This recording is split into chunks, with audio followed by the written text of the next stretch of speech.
പിതാവിൻ്റെയും പുത്രൻ്റെയും പരിശുദ്ധാത്മാവിൻ്റെയും നാമത്തിൽ ആമേൻ. എൻ്റെ പ്രിയപ്പെട്ടവരെ, എല്ലാവർക്കും ഹൃദയംഗമമായ സുപ്രഭാതം. ഇന്ന് നവംബർ 18-ാം തീയതി തിങ്കളാഴ്ചയാണ്. നമ്മൾ കർത്താവിൻ്റെ സന്ദർശനത്തെക്കുറിച്ചാണ് ഇന്ന് ചിന്തിക്കുന്നത്. അപ്പോൾ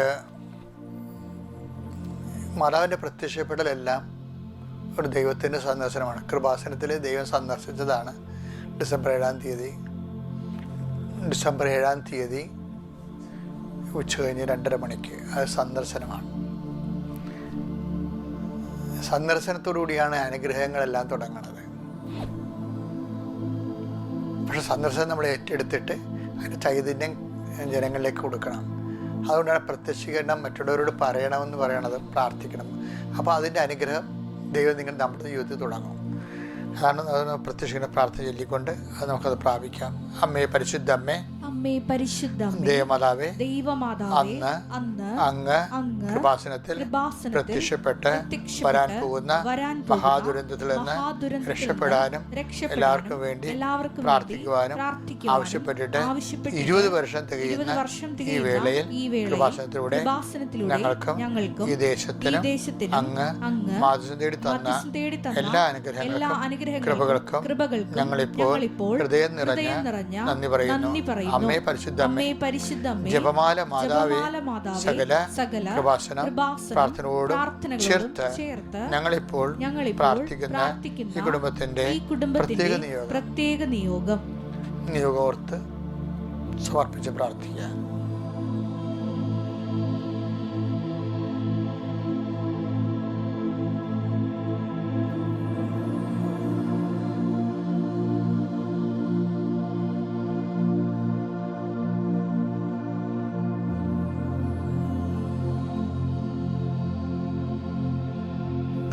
അമ്മയുടെ പ്രത്യക്ഷീകരണത്തിന്റെ ഈ ദ്വാദശക വേളയിൽ ഞങ്ങൾക്ക് സാധിച്ചു തരുവാൻ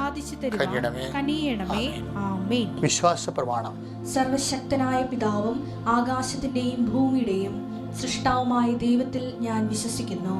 അവിടുത്തെ ഏകപുത്രനും ഞങ്ങളുടെ കർത്താവുമായ ഈശോമിശിഹായിലും ഞാൻ വിശ്വസിക്കുന്നു. ഈ പുത്രൻ പരിശുദ്ധാത്മാവിനാൽ ഗർഭസ്ഥനായി കന്യകാമറിയത്തിൽ നിന്ന് പിറന്ന് പൊന്തിയോസ് പീലാത്തോസിന്റെ കാലത്ത് പീഡകൾ സഹിച്ച് കുരിശിൽ തറയ്ക്കപ്പെട്ട് മരിച്ച് അടക്കപ്പെട്ട് പാതാളങ്ങളിൽ ഇറങ്ങി മരിച്ചവരുടെ ഇടയിൽ നിന്ന് 3-ാം നാൾ ഉയർത്ത് സ്വർഗത്തിലേക്ക് എഴുന്നള്ളി സർവശക്തിയുള്ള പിതാവായ ദൈവത്തിന്റെ വലതുഭാഗത്തിരിക്കുന്നു. അവിടെ നിന്ന് ജീവിക്കുന്നവരെയും മരിച്ചവരെയും വിധിക്കുവാൻ വരുമെന്നും ഞാൻ വിശ്വസിക്കുന്നു. പരിശുദ്ധാത്മാവിലും ഞാൻ വിശ്വസിക്കുന്നു. വിശുദ്ധ കത്തോലിക്കാ സഭയിലും പുണ്യവാന്മാരുടെ ഐക്യത്തിലും പാപങ്ങളുടെ മോചനത്തിലും ശരീരത്തിന്റെ ഉയർപ്പിലും നിത്യമായ ജീവിതത്തിലും ഞാൻ വിശ്വസിക്കുന്നു. ആമേൻ. സ്വർഗ്ഗസ്ഥനായ ഞങ്ങളുടെ പിതാവേ, അങ്ങയുടെ നാമം പൂജിതമാകണമേ. അങ്ങയുടെ രാജ്യം വരണമേ. അങ്ങയുടെ തിരുമനസ് സ്വർഗത്തിലെ പോലെ ഭൂമിയിലും ആകണമേ. അന്നു വേണ്ടുന്ന ആഹാരം ഇന്ന് ഞങ്ങൾക്ക് തരണമേ. ഞങ്ങളോട് തെറ്റ് ചെയ്യുന്നവരോട് ഞങ്ങൾ ക്ഷമിക്കുന്നത് പോലെ ഞങ്ങളുടെ തെറ്റുകൾ ഞങ്ങളോടും ക്ഷമിക്കണമേ. ഞങ്ങളെ പ്രലോഭനത്തിൽ ഉൾപ്പെടുത്തരുതേ, തിന്മയിൽ ഞങ്ങൾ രക്ഷിക്കണമേ. ആമേൻ. നന്മ നിറഞ്ഞ മറിയമേ, സ്വസ്തി. കർത്താവ് അങ്ങയുടെ കൂടെ സ്ത്രീകളിൽ അങ്ങ് അനുഗ്രഹിക്കപ്പെട്ടവളാകുന്നു. അങ്ങയുടെ ഉദരത്തിൻ ഫലമായി ഈശോ അനുഗ്രഹിക്കപ്പെട്ടവനാകുന്നു. പരിശുദ്ധ മറിയമേ, തമ്പുരാന്റെ അമ്മേ, പാപികളായ ഞങ്ങൾക്ക് വേണ്ടി ഇപ്പോഴും ഞങ്ങളുടെ മരണസമയത്തും തമ്പുരാനോട് അപേക്ഷിക്കണമേ. ആമേൻ. പ്രിയപ്പെട്ടവരെ, നമുക്ക് പ്രത്യക്ഷീകരണ പ്രാർത്ഥന കഴിയുമ്പോൾ അച്ഛൻ നിങ്ങളെ അഭിഷേക പ്രാർത്ഥിച്ചില്ല. അതിനെ കുറിച്ച് താഴെ വെക്കുമ്പോൾ നിങ്ങൾക്ക് ആ തിരിവൂതി വെക്കാവുന്നതാണ്. അതുവരെയാണ് തിരിവ് ഉപയോഗിക്കേണ്ടത്. എൻ്റെ കർത്താവേ, ഇപ്പോഴും നിങ്ങൾ ശിരസ്സ് നമിച്ച് കൈകൾ കൂപ്പി ഈ പ്രാർത്ഥനയുടെ സമർപ്പണ പ്രാർത്ഥനയിൽ പങ്കെടുക്കുക. കർത്താവ് നിൻ്റെ ഉന്നതമായ നാമത്തിന് സ്വന്തം ചെയ്യുന്നു. കർത്താവ്, ഞങ്ങളുടെ മക്കൾ ഇന്ന് നവംബർ മാസം 18-ാം തീയതി തിങ്കളാഴ്ച, ഇന്ന് അങ്ങയുടെ മക്കൾ പോകുന്ന എല്ലാ അസൈൻമെൻറ്റുകളും എല്ലാ വഴികളും അങ്ങക്ക് സമർപ്പിച്ച് പ്രാർത്ഥിക്കുന്നു. അങ്ങയുടെ മക്കൾ മക്കൾ ചെയ്യാനുള്ള ഉത്തരവാദിത്തങ്ങൾ, അമ്മമാരുടെ ഉത്തരവാദിത്തമുണ്ട്, മക്കളെന്ന നിലയിൽ ഉത്തരവാദിത്തമുണ്ട്, വിദ്യാർത്ഥികളെന്ന നിലയിൽ ഉത്തരവാദിത്തമുണ്ട്, കുടുംബനാഥ എന്ന നിലയിൽ ഉത്തരവാദിത്തമുണ്ട്. അത് നിറവേറ്റാൻ വേണ്ടിയല്ല നമ്മൾ രാവും പകലും കഷ്ടപ്പെടുകയും വിഷമിക്കുകയും പ്രാർത്ഥിക്കുകയും ദൈവതിരുസേന നിൽക്കുകയും ചെയ്യുന്നത്. ആ വിഷയങ്ങളെല്ലാം കർത്താവെ അങ്ങയുടെ തിരുസേന സൗകര്യം പ്രാർത്ഥിക്കുകയാണ്. ദൈവത്തിൻ്റെ കരുണ അങ്ങയുടെ മക്കൾ ഇവിടെ ആവശ്യിക്കട്ടെ എന്ന് പ്രാർത്ഥിക്കുന്നു. കർത്താവ്, ഞാൻ 38 വർഷം അർപ്പിച്ച കുർബാനയുടെ യുവതിയാണ്. കൃപാസ്ഥാനത്താറെ ജീവനോടെ പ്രത്യക്ഷപ്പെട്ട പരിശുദ്ധ അമ്മയുടെ മാധ്യസ്ഥതയിലെ ഇന്നത്തെ ഉത്തരവാദിത്തങ്ങൾ നിർവഹിക്കാൻ ആവശ്യമായ ദൈവികമായ ശക്തി അങ്ങയുടെ മക്കൾക്ക് അങ്ങ് അഭിഷേകമായി നൽകണമെന്ന് പ്രാർത്ഥിക്കുന്നു. കർത്താവെ, നിന്റെ വിശുദ്ധ പൗരോഹിത്യത്തെ മഹത്വപ്പെടുത്തണമേ.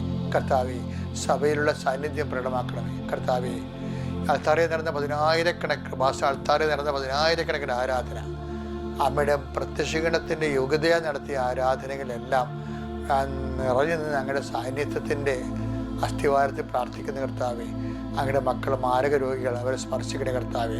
തീരാവേദിയുള്ളവരെ സ്പർശിക്കണേ കർത്താവെ. ജീവിത പ്രശ്നങ്ങൾ കർത്താവെ, പലതരത്തിലുള്ള ജീവിത പ്രശ്നങ്ങളിൽ ഒറ്റക്ക് തുഴഞ്ഞ് നെഞ്ചും കൂടി കലങ്ങുന്ന അനേകം മക്കളുണ്ട്. ഉറക്കമില്ലാത്ത മക്കളുണ്ട്. അതിൻ്റെ പേരിൽ എന്തെല്ലാം ഉത്തരവാദിത്വം നിറവേറ്റിയാലും ഒരു സ്നേഹമോ സന്ധിപ്പോ അംഗീകാരമോ മനസ്സിലാക്കലോ പോലും കിട്ടാതെ ഒറ്റക്കിരുന്ന് വിഷമിക്കുന്നവരുണ്ട്. എന്തിനിത്രയും കഷ്ടപ്പെടുന്ന, ആർക്ക് വേണ്ടി കഷ്ടപ്പെടുന്നതൊക്കെ ഓർത്തിട്ട് നിരാശപ്പെട്ട് തന്നോട് തന്നെ വെറുപ്പ് തോന്നുന്ന മനുഷ്യരുണ്ട്.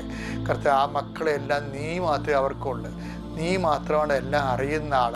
കർത്താവെ, നിൻ്റെ സാന്ത്വനം അവർക്ക് നൽകണം, നിൻ്റെ ശക്തി അവർക്ക് നൽകണം. കർത്താവ്, അങ്ങയുടെ മക്കൾ ഇന്ന് എന്തെല്ലാം ചെയ്യുന്നു, എവിടെയെല്ലാം പോകുന്നു, ആരെയെല്ലാം കാണുന്നു, അവിടെ എല്ലാം അങ്ങയുടെ സാന്നിധ്യം കൊണ്ടാണ്.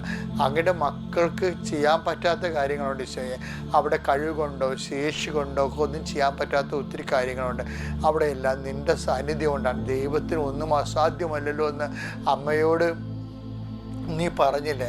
ആ അസാധ്യം ഒന്നും അസാധ്യമല്ലാത്ത ദൈവത്തിൻ്റെ സാധ്യമായ സാന്നിധ്യം, ആ സാന്നിധ്യം കൊണ്ട് നടക്കുന്ന വിഷയത്തിൻ്റെ മേലെ അവർക്ക് ഒരു തണുപ്പ് കിട്ടാനും ഒരു സംരക്ഷണം കിട്ടാനും ദൈവത്തിൻ്റെ കരുണ നിന്നിലേക്ക് ആവശ്യിക്കട്ടെ.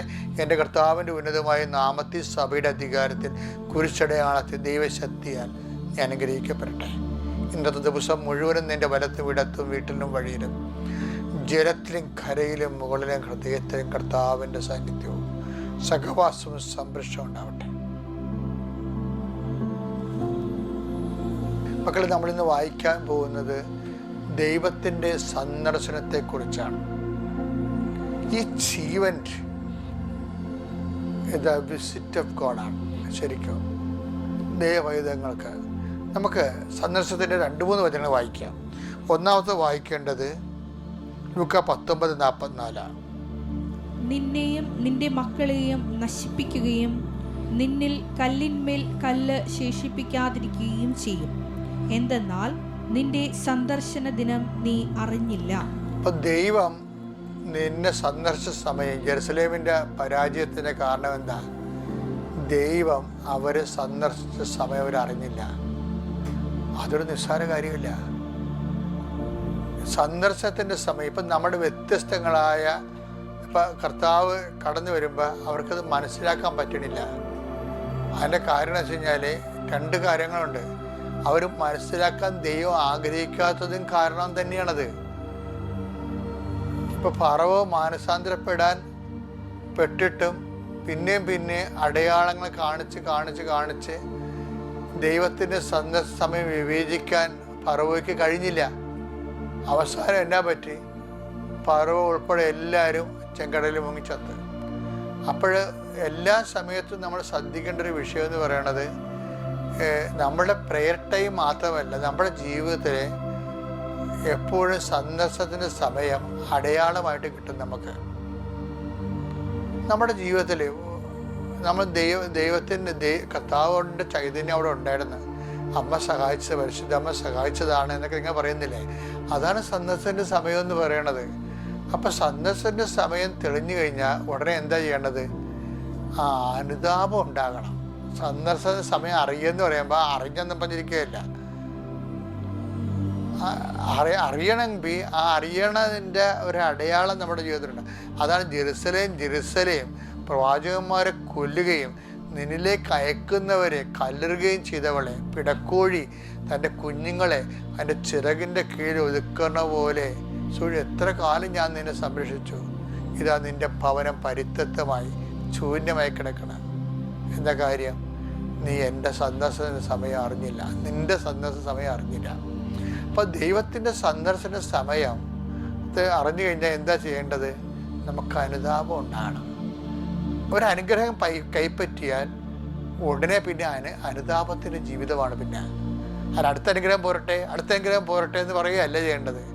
ഒരു അനുഗ്രഹം നിനക്ക് കിട്ടിയാൽ, നിൻ്റെ കുടുംബത്തിൽ കിട്ടിയാൽ, അപ്പം തന്നെ നീ വിശുദ്ധിയിലേക്ക് നീ വളരണം. കുമ്പസാരിക്കാത്തവർ കുമ്പസാരിക്കണം, കുർബാന സ്വീകരിക്കാത്തവർ കുമ്പസാരം സ്വീകരിക്കണം. ദേഷ്യക്കാരും എടുത്തുചാട്ടക്കാരും സൗമ്യമായി പെരുമാറണം. ദാനധർമ്മങ്ങൾ ചെയ്യണം. മറ്റുള്ളവരെ കൂടി നിൻ്റെ അനുഗ്രഹത്തിന് പങ്കാളിത്താക്കണം. അങ്ങനെ വരുമ്പോൾ നിനക്ക് അനുതാപം ഉണ്ടെന്ന്, അനുതാപത്തിൻ്റെ പ്രവൃത്തികളുണ്ട്. അപ്പോഴാണ് ഈ സന്ദർശന സമയം നീ അറിഞ്ഞെന്ന് മനസ്സിലാകണത്. അപ്പോൾ അനുഗ്രഹം കിട്ടിയ അടുത്തത് എന്താണ്? നടപടി എന്താണ്? അനുതാപത്തിൻ്റെ ജീവിതം തുടങ്ങുക എന്നുള്ളതാണ്. Okay, thank you.